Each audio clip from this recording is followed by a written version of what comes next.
Ladies and gentlemen, now it's Too Late with Alan Mosley.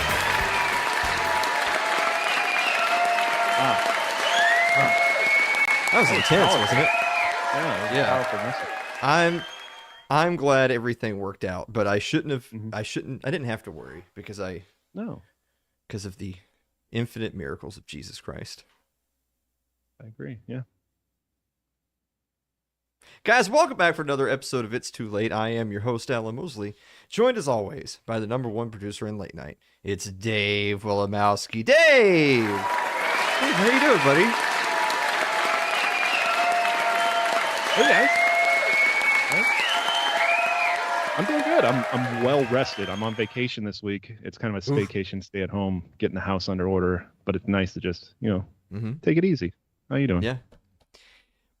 How do you answer it when a random boomer accosts you in public and says, "Are you saved?"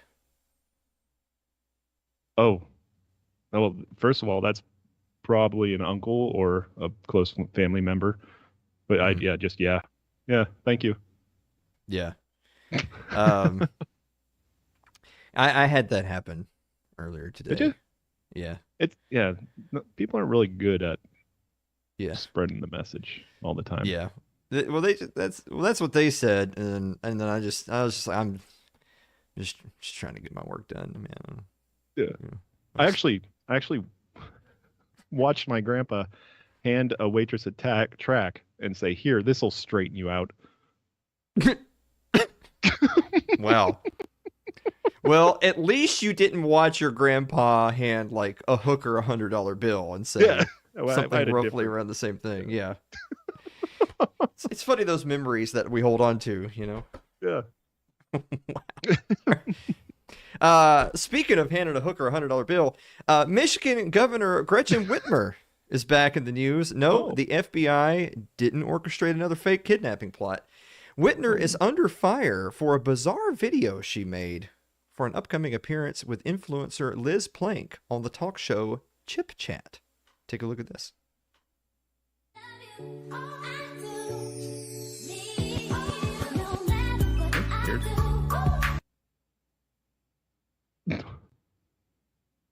The video drew criticism from Catholic groups in the state of Michigan, saying that Governor Whitmer was making a mockery of communion. Whitmer apologized for the video, saying the video wasn't meant to portray Catholicism, but rather her sexual relationship with this young girl. Oh. Yeah. Oh my. Because she's one of the dominatrix. That's disturbing. With the proliferation of online gambling in the United States, Americans can not only bet on their favorite sporting events, but also the upcoming presidential election. Take a look at this. According to the election prop site Polymarket, with millions of users placing their bets, former President Donald Trump currently enjoys a commanding lead over Vice President Kamala Harris, which proves once again that Americans are addicted to gambling. Oh. I mean, boy, we've all been there, haven't we? Yeah, I've seen it. Hey, I told you the Bills would win, though, didn't I? Didn't I, Dave? Right. All right, okay. You did good. Until they don't, and then I'll just remove friend and then just move on. Speaking of the election, Harris's running mate, Minnesota Governor Tim Walz, took aim at his opponent J.D. Vance at a recent rally in Pennsylvania. Take a look at this. Senator Vance, he became a media darling. He wrote a book about the place he grew up, but the premise was trashing that place where he grew up rather than lifting it up. This guy's a venture capitalist cosplaying like he's a cowboy or something. I don't even know what a venture capitalist does most of the time. Despite the presumptive vice president saying that he has no idea what a venture capitalist does, he also said that J.D. Vance was only pretending to be a cowboy, while he himself is the real thing. Oh. And finally this evening, in a recent bid to shore up the black vote, Vice President Harris is promising 1 million fully forgivable loans to black entrepreneurs to start a business in their community. Instead of defending her plan to create 1 million new barbershops in the back of a quicksack, Harris instead focused on attacking Donald Trump, calling him the greatest threat to America. Take a look at this. He has confronted some of America's worst enemies. And he is saying, no one has ever been as dangerous to our country as Donald Trump. America must heed this warning. No. America must heed this warning. No. Remember? No. I meant to clip that just so I could keep that for all time. Saying, of course, comparing him to America's worst enemies, Dave. Do we have a picture of America's worst enemies? Oh, yeah. Yeah, there they are. Yeah. Yep. Pieces of shit.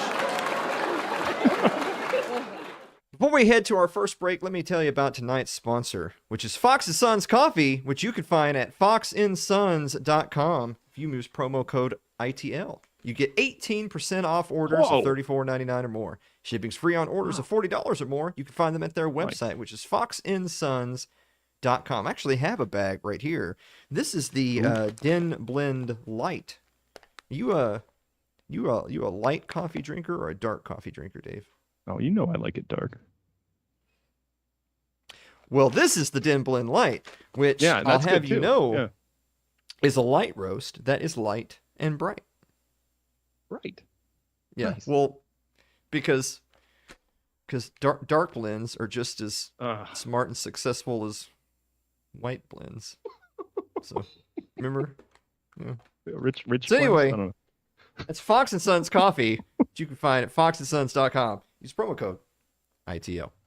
Also, don't forget, guys, we're going off the air!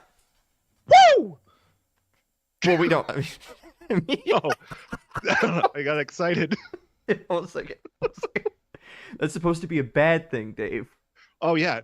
Boo. Not nearly as much enthusiasm. Oh, my God.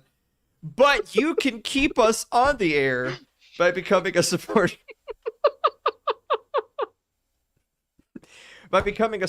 member of Alan Mosley TV for only $10 a month. I mean, how much is that a day? Is that like 70 cents a day or something like that? Not even. Probably not even. Probably not even. But now people feel incentivized to not become monthly members because they like this, you know. Like who are we to deprive Dave from what he's looking forward to? Yeah. Way to crush Dave's dreams. That's right, Ryan. I don't know. So consider becoming a monthly member of Alan Mosley TV to help keep us on the air at the link over there in chat and also down in the show notes. Oh, yeah. Until then, we will be right back with the meme of the week and the viewer mail. Let's commercial break.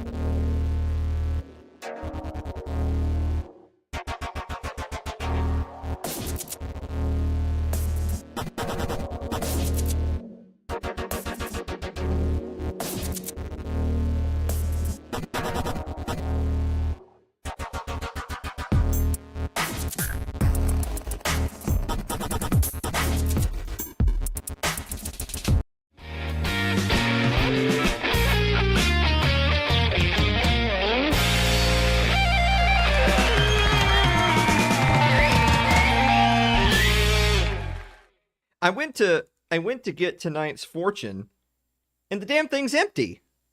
Oh. Can we get a shot of that? Can you look at that? Yeah. Look. What does that mean?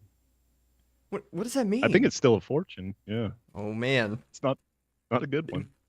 I guess it means that we're not going to get like 95 more members. No. Big nothing cookie. That's what we get. Boy, we've all been there. Especially me the last. Hey Dave. Yes, Alan. What time is it? Oh, it's time for meme of the week. Not as excited for meme of the week, huh? It's... I'm sorry for what happened, sir. I really am.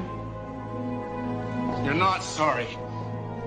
Sorry means you have no feelings.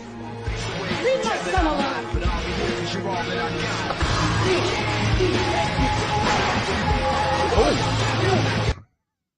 Oh, What? like had me in the first half. Yeah. I mean, obviously, don't make me drop my beer. You know, Yeah. say you're sorry and mean it. Right. Maybe get But we another- do have a bonus meme. Check out the bonus meme.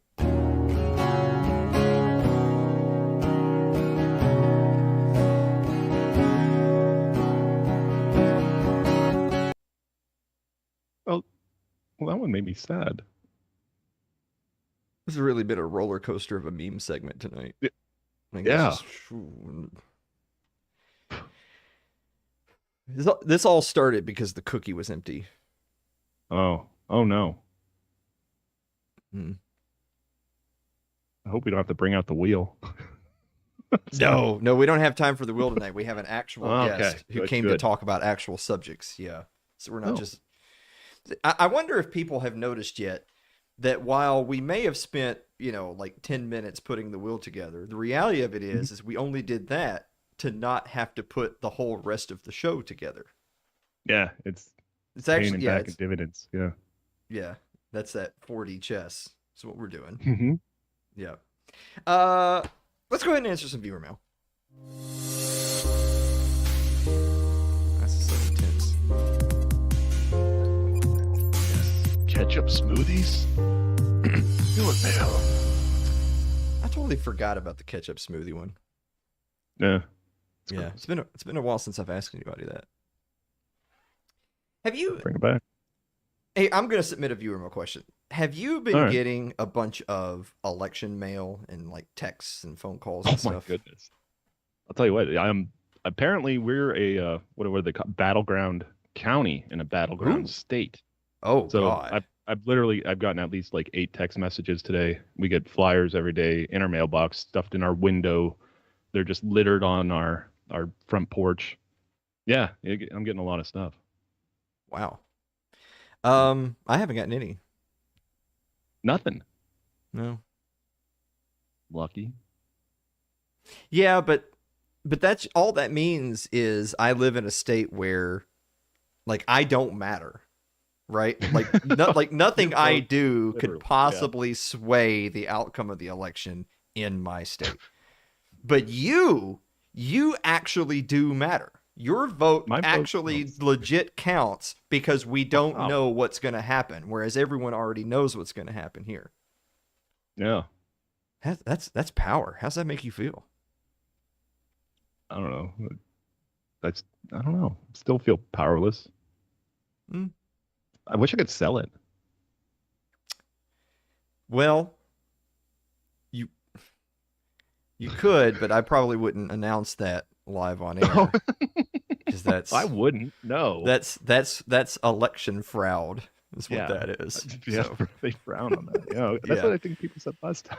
all right. Well, we'll talk about it. We'll see what we can. We'll auction it off. We'll auction it off here in a couple weeks. Oh, in Minecraft for pretend, not really. Yeah. Yeah, ironically, at your house. Yeah, in your. All right, let me answer the first question. It's Andrew Avery who writes, "Dear Alan and Oh. Dave, if Satan erupted into a ball of steam, would he be missed?" No. Okay. It's like mist, but like MIST. Yeah.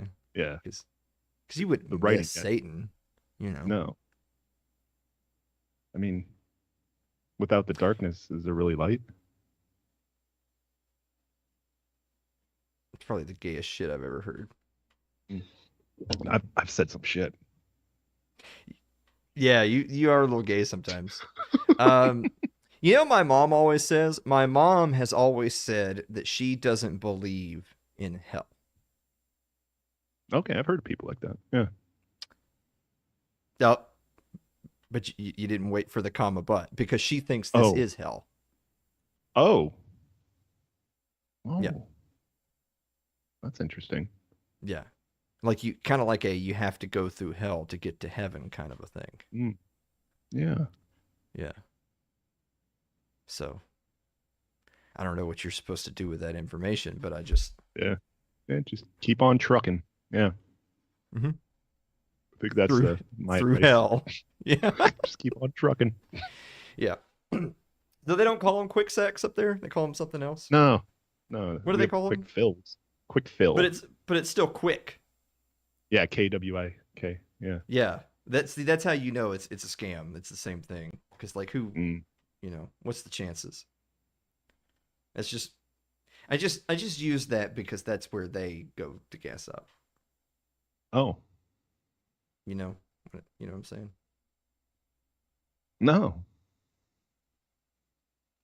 Eric writes, Dear Alan and Dave, how much sawdust can you add to Rice Krispie treats before people start to notice?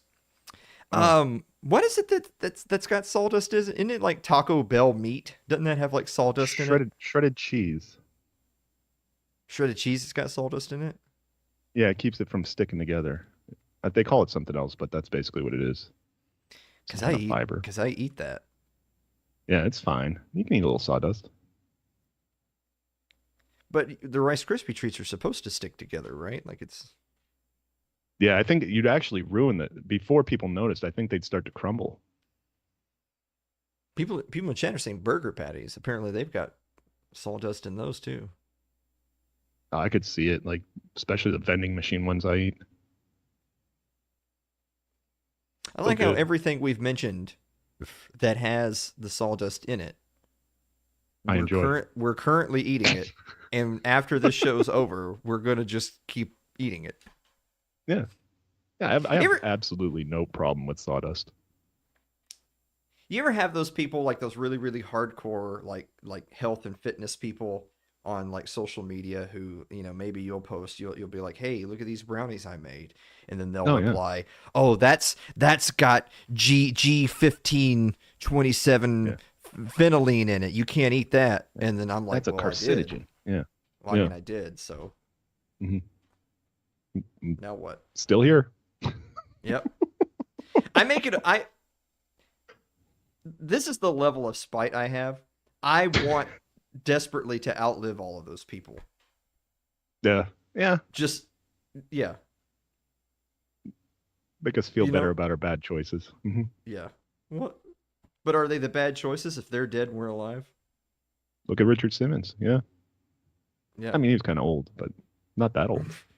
Yeah. I mean, I was thinking people more like in our own generation, Dave. Like Richard Simmons, like fucking stormed Normandy or something. But all right. Ben White writes, Dear Alan and Dave, did you know you can learn to print your own untraceable guns? Ben, I didn't know that, and I don't believe anyone would ever do such a thing. No. I can't imagine anyone we know who would ever print untraceable firearms and distribute them amongst the community. Yeah. For a price. Imagine. Oh. Yeah. Mm-hmm. Apparently, Ben should be able to get like a guaranteed forgivable loan here pretty soon. So he could really upgrade his printing operation. Mm. I mean, those people love guns.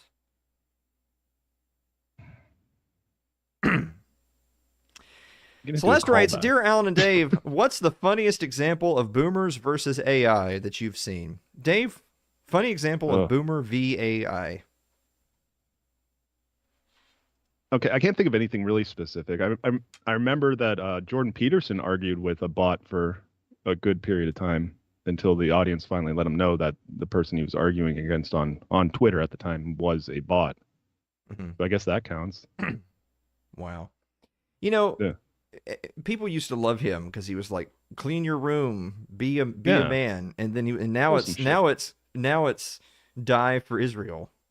Yeah, it really seems like quite a leap from the first. Yeah, he got all addicted to painkillers. Remember that? And then he cried about it. It's pretty bad. I mean, I love me some painkillers too, but I don't cry. They make me feel great. It's when you stop and you start crying about it. Or was he still going? I don't know. Who cares? Yeah. Yeah. Just keep doing it. This is the level of spite I am, Dave. I want to keep taking painkillers and outlive Jordan Peterson.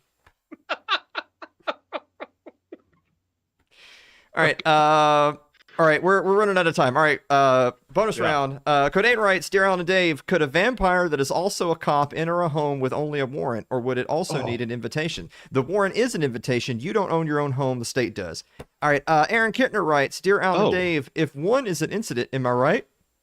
Well, I thought we were going to have to take some time on that, but you just pinned it right down. Okay. If one is an incident, two is a coincidence, and three is a pattern, why is someone at work messing with my stuff? I don't leave stuff at work. Yeah. You got to lock it up. Mostly because I'm transporting other people's possessions. So if I leave with it, then that's bad, you know? But sometimes I get packages that they're not in a brown box. It's just a PS5 with a sticker on it. And I'm like, this is going home with me, you know? Like, yeah. Oops, lost that one. Better put a little code on it. Lost. Yeah. Send that right in. All right. Boy, I hope they're not watching this episode.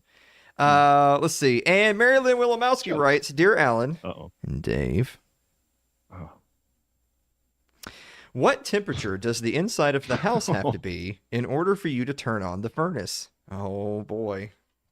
It's getting a little chilly up there, Dave. What's going on?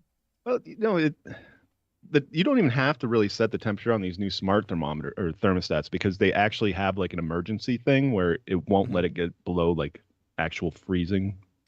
I think it's like to protect your pipes and stuff like that. So I think that'll do. I mean, it's been down to like 45 at night, and I've been really enjoying keeping the windows wide open, and Mary has been allowing it. She made me close them a little bit, but you know, just extra blankets, cuddle up. It's fun. I like it. But yeah, she doesn't like it. I actually did turn it on for her the other day because she was ready to snap. So yeah, like let's say go with Garrett, 56. All right, so me as y'all's marriage counselor. So Mary, what I'm hearing from Dave is that it has to hit the emergency startup at freezing. That's when the furnace will come on. Yeah, you don't have to worry about it. And what I'm hearing from Mary is no. Yeah, that's that. Yeah, and that's kind of where we're at. Mm-hmm. All right, well, it's we'll been working for us. Yeah. All right, I'll look into it during the guest segment, and we'll check back in. All right, guys, we'll be right back with tonight's guest, Suzanne Sherman, the Red Hot Chili Pepper Podcast, right after this commercial break.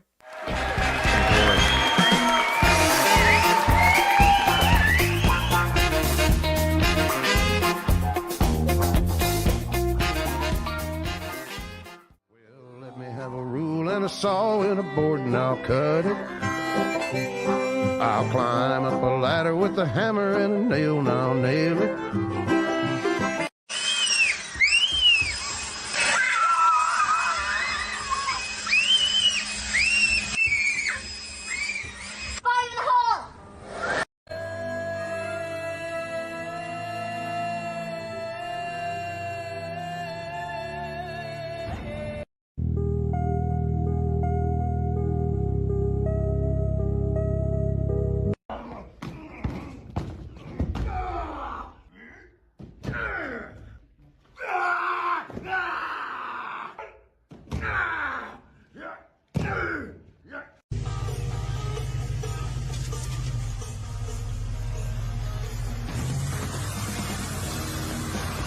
You're Mexican? Holy shit, you're Mexican? Holy shit, you're Mexican? Holy shit, you're Mexican? Holy shit, you're Mexican? Holy shit.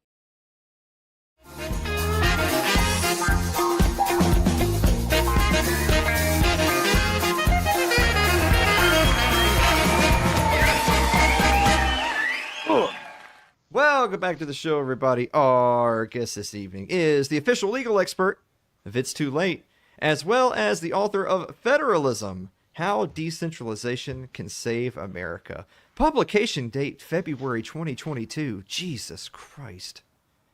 Has it been that long? Oh my God. All right. She's also the author of The Lost Frontier Handbook that tells you everything you need to know when the SHTF, but I have no idea what those letters stand for.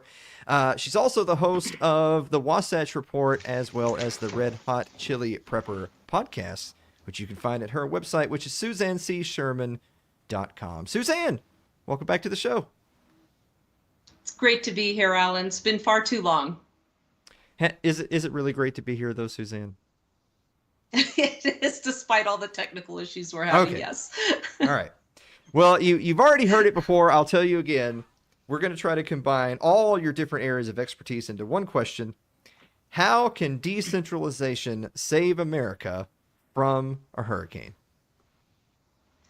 That is an excellent question, and I experienced firsthand, well, not the disaster part with FEMA, but presentation. Jeff Johnson, my co-host, and I went to Kentucky earlier this year for a homesteading, survival, and bushcrafting expo.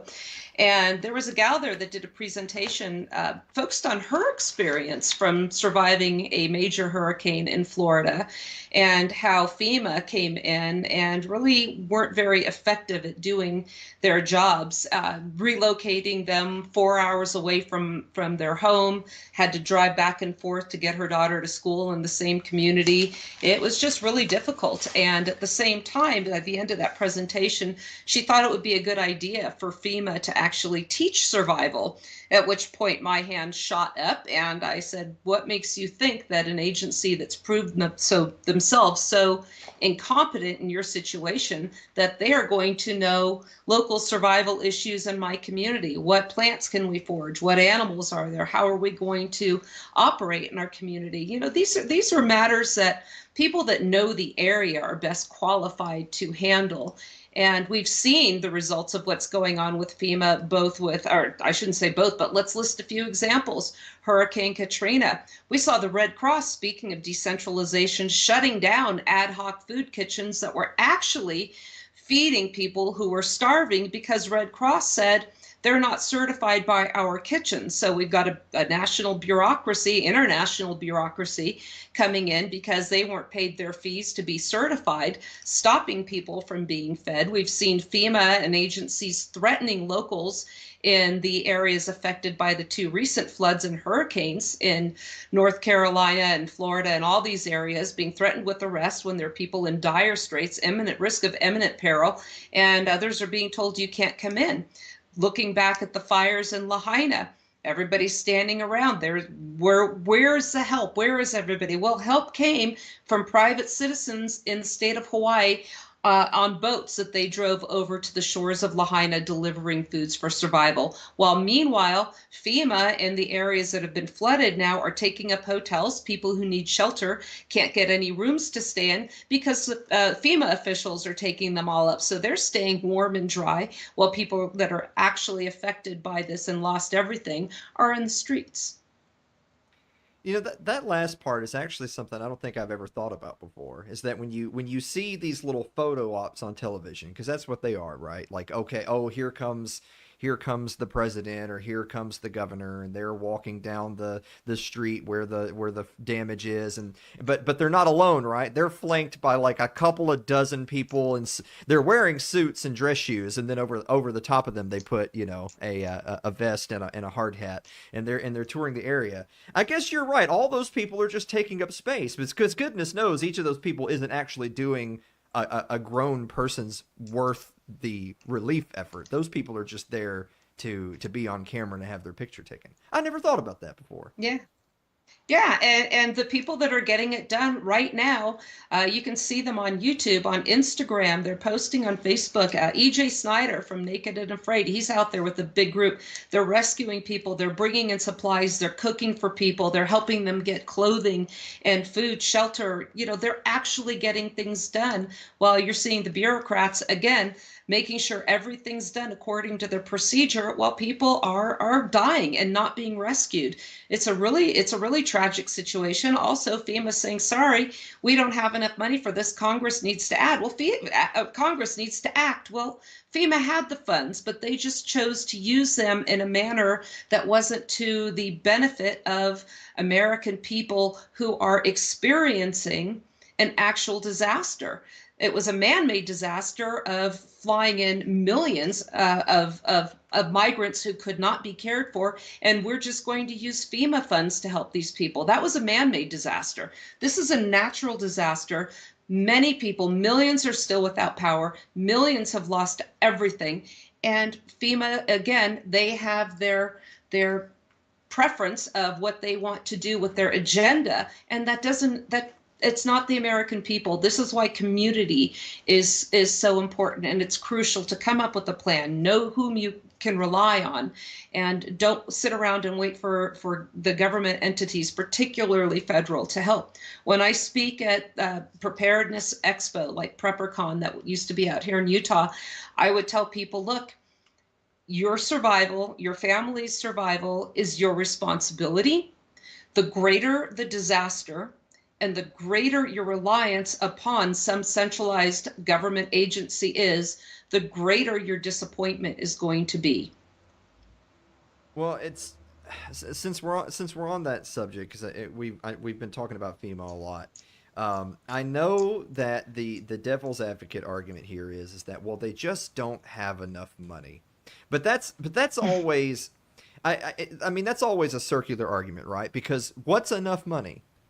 Right? What is enough money for any government bureaucracy? I think if you raised their budget by $50 million, the next year they would want 51 million, right? Because they would want to justify the budget they had, and they want to expand their budget, because their job isn't actually to use that money to help people. Their job is to justify their own existence, which sometimes those things can overlap, but that's really a reach even there, right? Well, what we're seeing is these bureaucracies, as well as other of these NGO, quote, charitable agencies, and with the migration issue that you're seeing where these people are just imported and dumped in cities to affect the voting profiles, it's the migration industrial complex. These people are impoverished, and these charitable organizations, wink, wink, are making a fortune off these people. FEMA, I would like to know how much the head of FEMA is getting paid. These are top-heavy agencies that can't possibly get their materials on the ground and know the geographic ins and out of these communities. This is why it's so important for communities to have a plan ahead of time. We saw people in Hurricane Katrina, in the aftermath of that came together in their neighborhood. Hey, I've got plenty of meat in the freezer. Let's have cookout. Hey, my grill's still accessible. I, for whatever reason, have running water. People all come together. Wouldn't it be great if you could have a plan ahead of time? But then you have a situation like we've seen right now where there's nowhere to go. Officials egregiously underestimated the impact that the water would have, all the rainfall, the rivers, the water saturated. That water has to have somewhere to go, and it destroyed so many homes. So what do you do when you have nowhere to go? And that's what was so frustrating to see, FEMA stopping Americans and just the people in the community from going in and rescuing others. And, look at the Cajun Navy. Again, look at the people in Lahaina that came in. And again, your responsibility, your survival is your responsibility. Be there for the people in your community so they can be there for you. It's a tragic situation. I tell people that the number one rule of survival is to get out of the way. So many of these people couldn't get out of the way because they didn't have accurate information. And you can't just evacuate 500 miles every time there's a hurricane in an area like that. Just a tragic situation. But FEMA's not helping. It's the everyday citizen that is helping the community. Well, so on a related point to that, because I think a lot of times people, say you're somebody in some random part around the country and you're seeing the tragedy that's going on, say in the Carolinas or Appalachia or anywhere in the Southeast, and you want to help, but you can't get there. And so you want to send some aid. You either want to send some goods or you want to send some money where it can actually go to help. Well, we don't want to send it to the federal government. Not that they ever ask, they usually just take. But you would say don't send it to the Red Cross either. So what would be your recommendation then? Say I have a little bit of money and I want it to actually help people. What do I do with my money? You know, if you are in touch and you're already in the preparedness mindset and you know people that are involved, I can refer people to some pages right now that they can reach out to. Angry American, Angery American. He is a post-apocalyptic author, very successful, and I know they are coordinating a lot of this. There's a website, or there's a page on Facebook called Mountain Readiness. Go find these people. They are actually putting the effort out there, and they could use the funds. Reach out to these people. Look for some of these people that you're following on social media. A lot of them are taking donations, and they are not going to pay themselves salaries. They are going to put this money in where it is needed.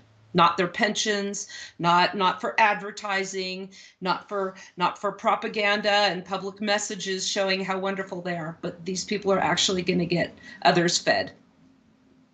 By the way, I did want to circle back really quick to point out, since we live, of course, in the post 9/11 world, there's been a lot of consolidation of various different bureaucracies under different department heads. And so DHS, Department of Homeland Security, is now controlling FEMA. And so our good friend Alejandro Mayorkas, that everyone thinks has done such a fantastic job with the border and national security, by goodness, that wonderful fellow is in charge of FEMA. So I know everything is going to work out just fine.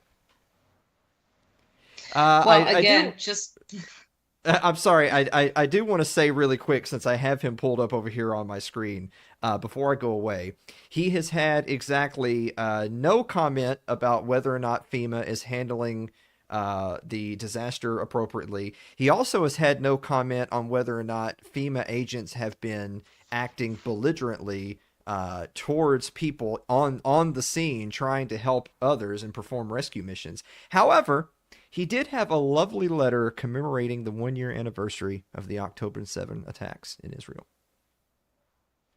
Well, like I said, they have their priorities, and it sure as heck ain't us. So this is another reason. You know, one thing I do want to mention is, please go to my website. I'm not trying to self-promote in a time of disaster here, but as you know, and not everybody does, these disasters that we're seeing present the scenario as to what happens when you lose everything. So much of preparedness discussions focus on, okay, you need food, you need water, you need shelter, what else do you need? Bug out bags, evacuation routes, and everything.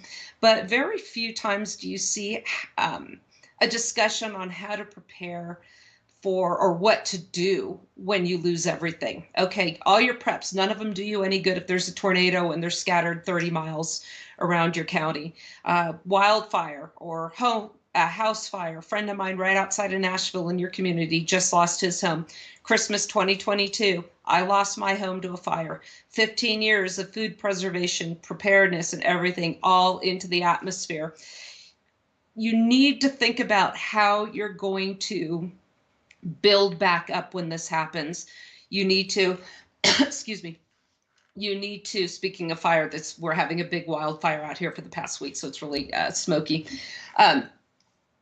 You need to think about how you're going to build back what you have. I have blogs on my website about prepping on a budget. You know, you might be short of cash after this. I have information articles on how to process insurance claims. It might be too late for some of the people now, but I did the first one on how to prepare to process claims back in April of this year when all those tornadoes were rummaging, or rampaging, I should say, through that area.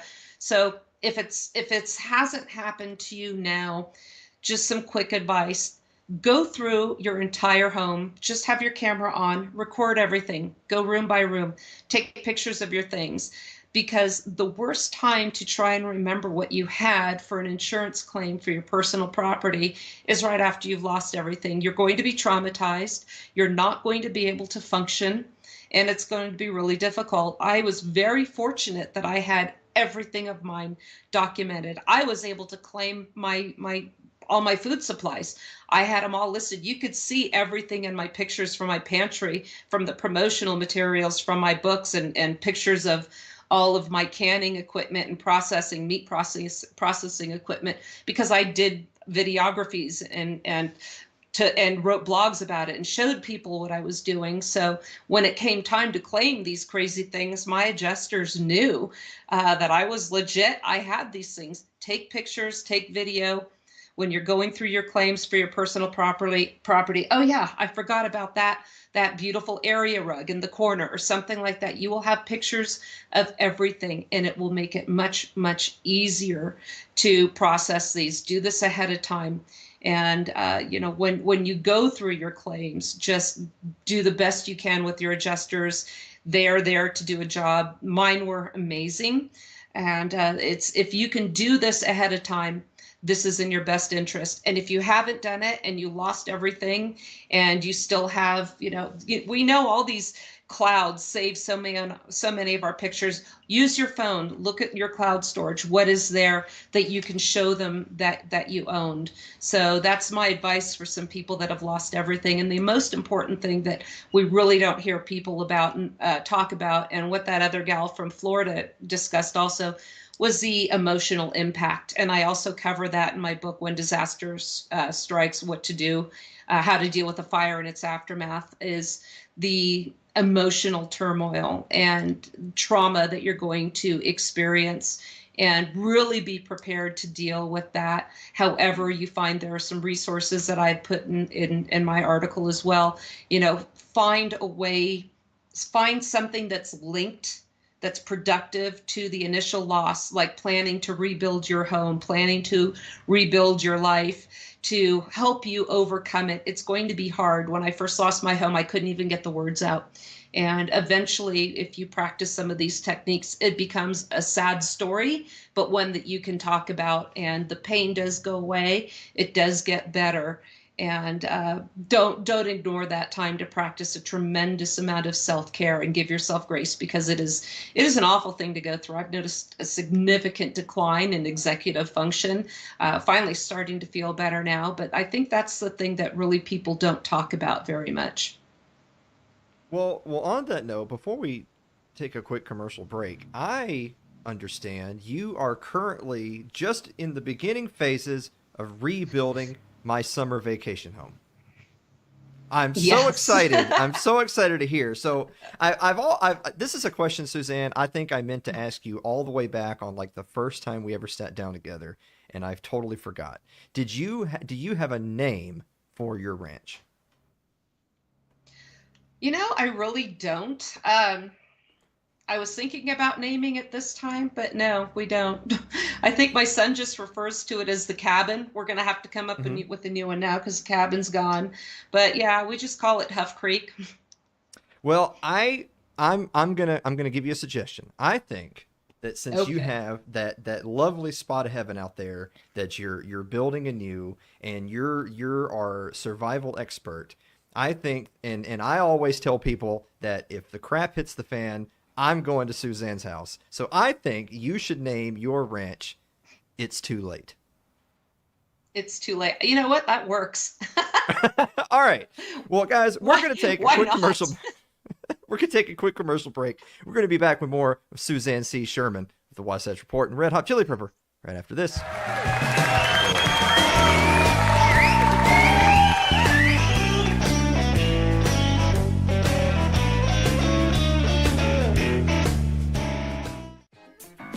Tonight's show is proudly sponsored by Fox & Sons Coffee. Fans of It's Too Late use code ITL for 18% off orders of $34.99 or more. Shipping is free on orders of $40 or more. You can find them on their website, which is foxandsons.com. That's foxandsons.com.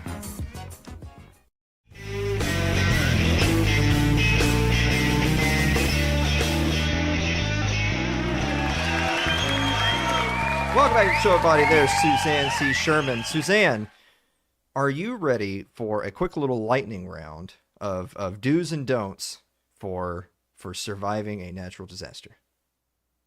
Let's go. All right. We're gonna start off with, I think, the first question, which probably should be the first question when nature is getting ready to strike.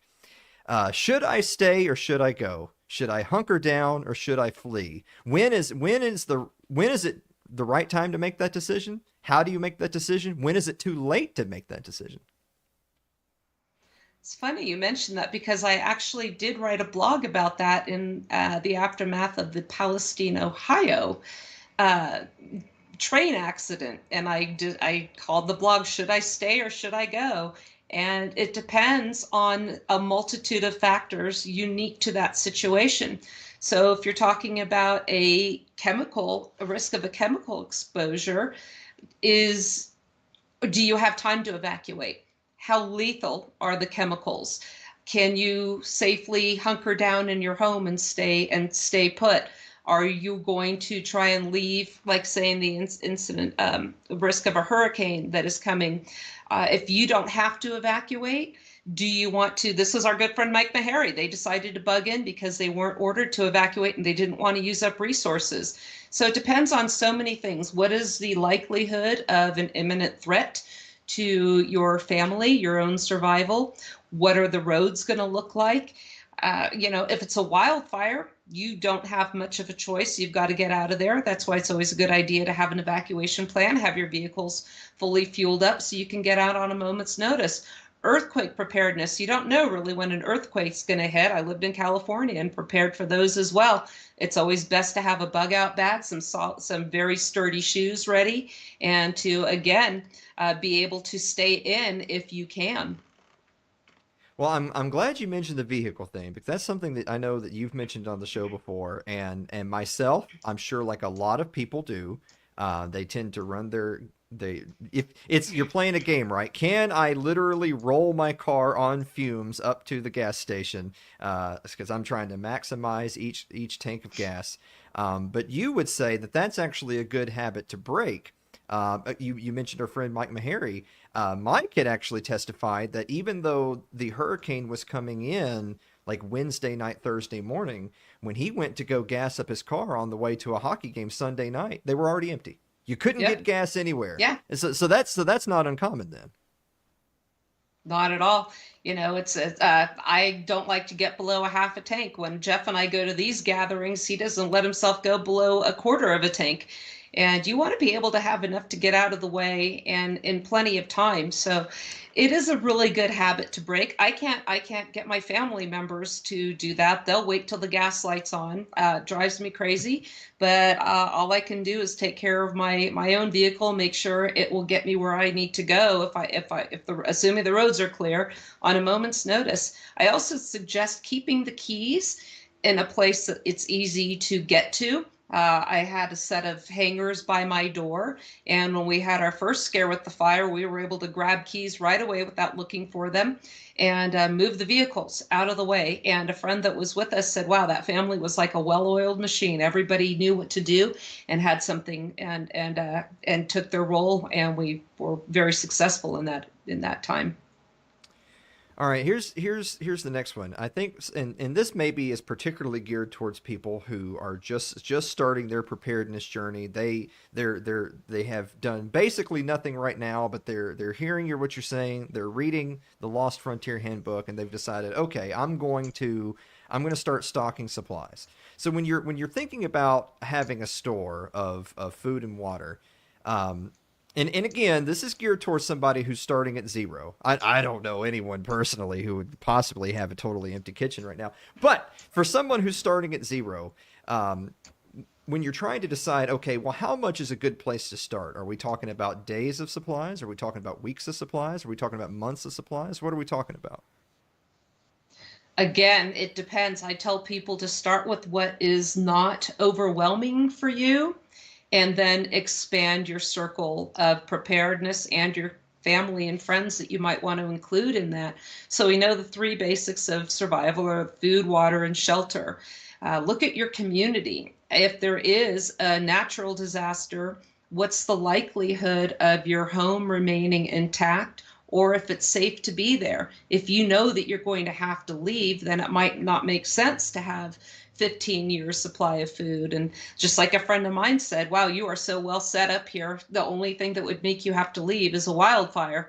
Well, I lost my home from a defective space heater. So you just never know. Don't let that stop you from being prepared. And also start with food. If you are on a budget, again, look at on my website for how to prepare on a budget. I have a book also called Food Preservation Strategies, which will help you start up your prepper's pantry. And that can help you in the event of an illness, family illness, loss of jobs, or you just might not want to cook that night, or there could be a storm or any other thing that's keeping you from leaving your house. After that, you can think about, well, how do I want to, and then you can have one of those bladders that you can put in your bathtub if you're talking several days. Or you might want to branch out further and say, I'm going to have some long-term survival food, because I think that, we can have an EMP and we could be going for years. And I'm going to prepare to thrive in the post-apocalyptic situation. So you start what's manageable and then let it go from there. I'm a big advocate of growing your own food, raising chickens if you can, hunting if you can, having foraging skills. But start with what works for you, and talk to people in your community about coming together. If you know there's a physician in your neighborhood, you might need some medical assistance, say, hey, we got you covered with food, an electrician, carpenter, any of these things, security, people that are good with security and helping you with personal protection, if you're not inclined to do so yourself. There are a lot of things, and it all depends on your unique situation, your family's requirements, the animals that you have, and what's likely to affect you most. Are you going to have warning? How much warning? What's likely to happen where you are? All sorts of things to take into consideration. Anybody can reach out to me too, and I'll point you in the right direction depending on your circumstances. Well, just a couple more really quick. You just mentioned, developing relationships in your community, talking to your neighbors, which I think is great. And I think we've seen a lot of positive good on that front, particularly in the recent disasters. However, you also mentioned personal protection. And while we have seen a lot of wonderful stories of communities coming together, you also hear stories of things like looting. It's just a reality of the situation. And by the way, I hope people also can understand, and I'm going to turn this back over to you to talk a little bit about how to handle that situation. But I hope a lot of people understand that it's not like a criminal gang took over the Appalachians right after a flood. It's more that it's desperate people who are starving and they were not prepared and they can't get help, and their pantries are going empty and they have mouths to feed, and all of a sudden those desperate people that would have been perfectly good neighbors the week before are now looking to see what they can get. So how do you handle that situation? That's a great question. A very good friend of mine, Boyd Craven, wrote a book called Good Fences, and it puts forth just that scenario. There is a homesteading rancher farmer who's got a significant amount of property, and up against his common fence is a gated, developed community. And after a power outage just takes over the whole country, the neighbors that used to mind their own business on the other side of the fence are now hungry. They can't feed their friends. And this is, these present some ethical dilemmas that everybody has to come to a conclusion, I would suggest ahead of time, to see how they would handle. I know some people that say, I could not use lethal force to protect my home, my family. And I'd say, well, you better let your spouse know that, because they might be counting on you, your spouse and your children. I take the protection of my family extremely seriously, and and prepared to protect what we have. I think, your children depend on you. If it's just you and you're fine and nobody depends on you, give people whatever you want. And I think it's important to be evangelical and talk about preparedness, but don't bring neighbors and just show them everything you have. Just say, hey, we should come together as a community and have some sort of a plan here. So your neighbors will be. If you're on bad relations with them, be the gray man. Don't advertise your preparedness. And then the people that you do want to know, you can come together. But a lot of times when they talk about when is the use of lethal force justified, and if you are in a situation where We call it WROL, without rule of law. There are no police coming. They've all gone home to their families. They're taking care of their own children and spouses. And what are you going to do now? So somebody just taking your food, or just taking a generator, or just taking something, your water supply, if you have something, now becomes a matter of life or death. And the rules are going to change. And you need to come up with a plan ahead of time how you're going to deal with that. Would you rather avoid it and go somewhere safe if you can get there and not have to worry about that, or have somebody else protect you? That's fine. But ultimately, if you have children, families, people depending on you, I think it's your obligation to protect them. On that note, SuzanneCSherman.com. You can find the podcast. You can find Suzanne's blog. There's the Wasatch Report. There's the Red Hot Chili Prepper. There's Federalism. There's the Lost Frontier Handbook, and so much more. Just rubbing it into all of the rest of us of how lazy that we are, that Suzanne keeps on pumping out this content. But Suzanne, we're going to get you out of here on this one. Are you ready for the bonus round? No. Well, that's not the correct answer. You're already 0 for 1. All right. Suzanne. Is a vanilla soy latte a 3-bean soup? Sure, why not? Soy is toxic. I wouldn't touch it anyway. Let's just say it's a 3-bean soup that's not good for you. That is correct. A vanilla soy latte is indeed a 3-bean soup. Suzanne, you're back on the board after I think literally years of trying. You're back on the board. Suzanne, thank you so much for coming back on the show. Always a pleasure. Thank you, Alan. Guys, we're going to be back to wrap up right after this commercial break.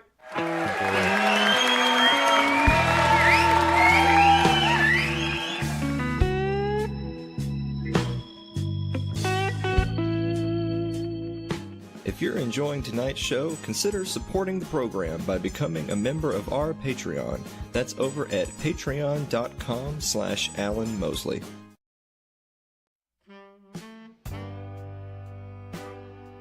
Like our Facebook page. It's facebook.com/Alan Mosley TV.